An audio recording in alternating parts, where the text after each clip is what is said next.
Hey guys, welcome back to the channel. Good to have you all here. So today we're going to be pulling some shards for the fusion again.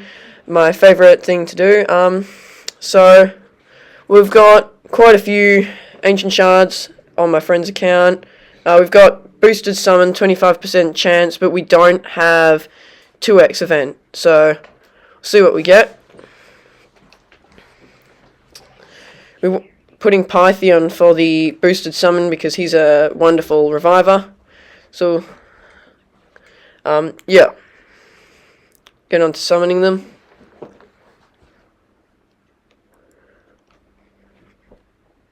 Legendary already! Queen Eva! Let's go! She is a very nice block revive champion. She was rubbish, but she's been recently buffed, which is good.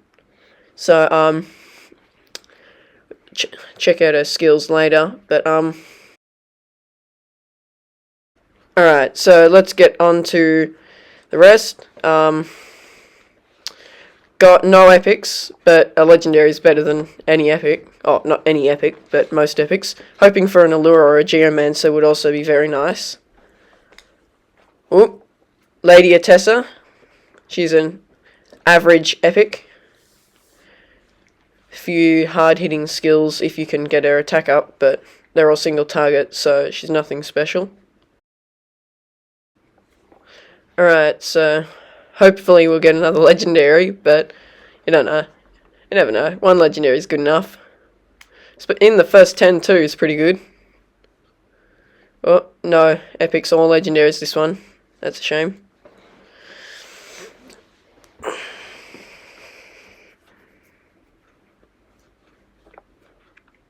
Keep on summoning until we get something good.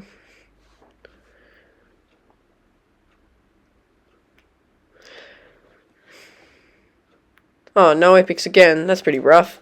Queen Eva is a very good champion. She used to be rubbish, but she's been buffed and now she's actually quite good.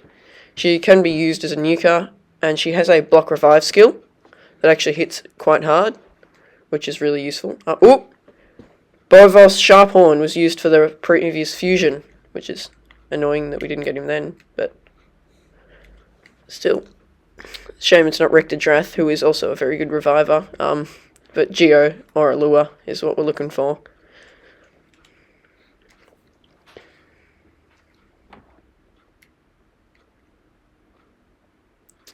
Oh, not many epics. Out of space now, so I'll be back quickly with some more space, and see you then. And we're back, so let's keep pulling, and hopefully we'll get some more gold, but... Oh! Bergoth the Malformed. Oh! Duet and the Runic. 2 epics, that's pretty good. Bergoth the Malformed has an interesting passive. We'll take a look at that later, but he's actually quite a decent champion. We'll keep summoning, and hopefully I would really like another legendary, but maybe you never know what's going to happen. Yeah, Longsword Torux is actually apparently a pretty good rare, and Soulbound Bow is good, except this account already has a maxed one, so doesn't need another one. Oh, Sepulchre Sentinel. This account already has a maxed one of her as well, but she is definitely a good champion. Very, very nice support. Well, we got, what, 20 more, I think? 10 or 20 more, so... Oh, legendary! Seal of the Drakes! Oh, that's rough. Chani, a decent epic, but, oh, that's rough. She's free. She's a good champion. A really good champion, but she's free, which is really, really annoying.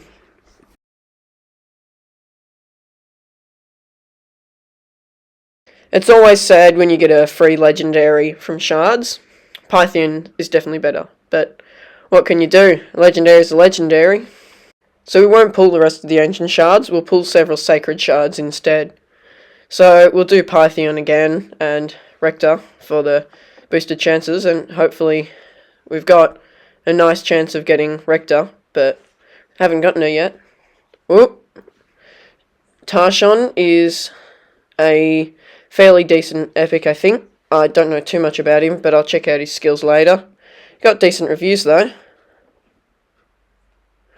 Yeah, quite nice actually, except for Finite. And Sand Neville, he's not amazing at, but that's pretty good. So we'll keep pulling. I always like opening Sacred Shards because they're so cool. Who's this? This is Hoskarul. I think he's pretty good, but I don't know much about him either. Well, we'll quickly check out their skills, and then that'll be it. Who have we got? We got Scyl, who is free, so we'll start with her. Scyl the Drakes. Very nice champion. Very, very nice. So, attacks one enemy, has a 20% chance of placing a 30% decreased speed debuff for 2 turns. Also has a 30% chance of decreasing the target's turn meter by 15%. Damage based on defense. When that's fully booked, the chances become 40 and 50. It's a decent A1, because of the decreased speed and turn meter, which are very useful for bosses, especially Iron Twins. The decreased speed is very useful. Attacks all enemies 2 times. Each hit, when fully booked, becomes a 35% chance of placing a stun debuff for 1 turn. Damage based on defense. So that is pretty lame, because it's only a 35% chance, so that books to 70% chance of placing a stun as an AoE, which isn't great. It books to 3 turns, so it's medium, but she's more used for her revive and her passive. So Phoenix Wright is a very good skill. Revives an ally with 50% HP and places a 50% ally protection buff on them for 2 turns. That's every 4 turns. The only problem is it doesn't boost their turn meter at all, so they start off with 0 turn meter, which means that if someone removes the buff or stuns them or something, there's no point in reviving them. Then her passive is what makes her so powerful. Heals all allies by 10% of their max HP at the start of each turn. Each one of her turns, not any turn. Also places a 30% increased speed buff on a random ally for 2 turns. So the heal is every time she gets a go. So you put her in Relentless, and sometimes she might even heal you 30% of your max HP on everyone, which is really, really useful. You've also got the increased speed on a random ally, which can be quite handy if you just need that little bit for your nuker to go and wipe out everyone.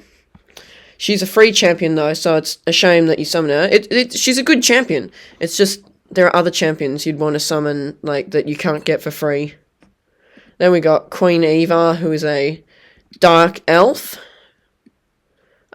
which is funny because I recently summoned Xavier, who is a dark elf attack as well. I've got her on my main.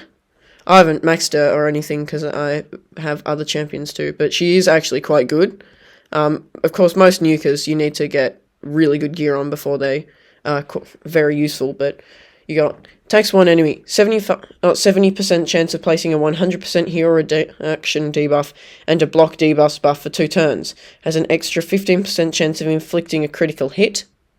That fully books to 100% chance of placing the debuffs, and that books up damage 15%, damage 20%. That is pretty good. Not many skills have that much damage increase from skill tomes, so that's pretty good. Then you've got this one, Ancient Curse. Attacks one enemy 2 times, ignores 50% of the target's defense. Has an extra 15% chance of inflicting a critical hit. Enemies killed by this skill cannot be revived. That's every 3 turns when fully booked. 50% of the target's defense is very useful, because that means you can get rid of those high defense champions with this skill and block them. So you could get rid of Scyl nice and quickly. Block Revive is definitely really good for Ice Golem, because his minions are revived every 10% of his HP that you destroy or something like that. So it is quite useful. It's just a nice skill. It deals decent damage as well, and the extra critical hit is also handy because that means the crit rate's not as you can miss 15% crit rate. Oh, that's on that one as well. So Energy Drain attacks all enemies, decreases the turn meter by 20%.